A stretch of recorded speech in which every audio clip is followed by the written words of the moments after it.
আপনারা জানেন গত কিছুদিন ধরে সাভার, গাজীপুর, আশুলিয়া সহ কিছু জায়গায় শ্রমিক অসন্তোষ দেখা যাচ্ছে। আমরা শ্রমিক ভাইদের কিছু দাবি দেখেছি এবং সেখানে বকেয়া বেতন পরিশোধ সহ আরো কিছু যৌক্তিক দাবি আমাদের চোখে পড়েছে এবং এই দাবিগুলো পূরণে এই সরকারের যথেষ্ট সদিচ্ছা আছে। সকল পক্ষের সাথে আলোচনার ভিত্তিতে, শ্রমিক নেতৃবৃন্দ এবং মালিক পক্ষের সাথে আলোচনার ভিত্তিতে এই দাবিগুলো যত দ্রুত সম্ভব পূরণে সরকার কাজ করবে। এর মধ্যেই 2023 সালে যেই শ্রমিক আন্দোলন হয়েছিল মজুরি বৃদ্ধির দাবিতে, সেই আন্দোলনে ফ্যাসিবাদী আওয়ামী সরকারের দেয়া যে নিপীড়নমূলক এবং মিথ্যা মামলা আছে, সেই মামলাগুলো তুলে নেওয়ার জন্য আইন মন্ত্রণালয়ের সাথে আমাদের আলোচনা চলছে।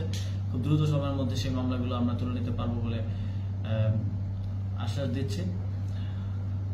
এছাড়াও আমরা দেখতে পাচ্ছি এই শিল্প অঞ্চলগুলোতে কিছু বহিরাগত হেলমেট পরা অনেকে আমরা দেখতে পেয়েছি, যাদের ওই শিল্প কিংবা শ্রমিকদের সাথে কোনো সম্পর্ক নেই। এছাড়াও জুট ব্যবসাকে দখলকে কেন্দ্র করে কিছু রাজনৈতিক এবং স্থানীয় প্রভাবশালী অনেকেই সন্ত্রাসী কার্যক্রমে যুক্ত হচ্ছেন এবং কলকারখানায় হামলায় ইন্ধন দিচ্ছেন।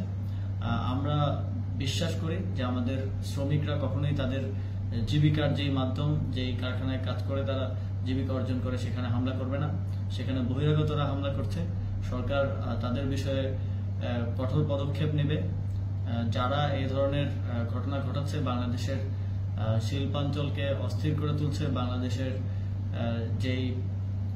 যেই ক্ষেত্র থেকে আমাদের আয়ের বৈদেশিক আয়ের একটি বড় অংশ আসে, সেই ক্ষেত্রকে অস্থিতিশীল করে তুলে দেশের অর্থনীতিকে বাধাগ্রস্ত, ক্ষতিগ্রস্ত করার চেষ্টা করছে, তাদেরকে কোনো প্রকার ছাড় দেওয়া হবে না। আমরা শ্রমিক নেতৃবৃন্দের সাথেও কথা বলেছি। শ্রমিক নেতৃবৃন্দের অধিকাংশই এই মত দিয়েছেন যে এখানে কিছু বহিরাগত রয়েছে যারা ওই শিল্পাঞ্চল কিংবা শ্রমের সাথে কোনো সম্পর্ক নেই।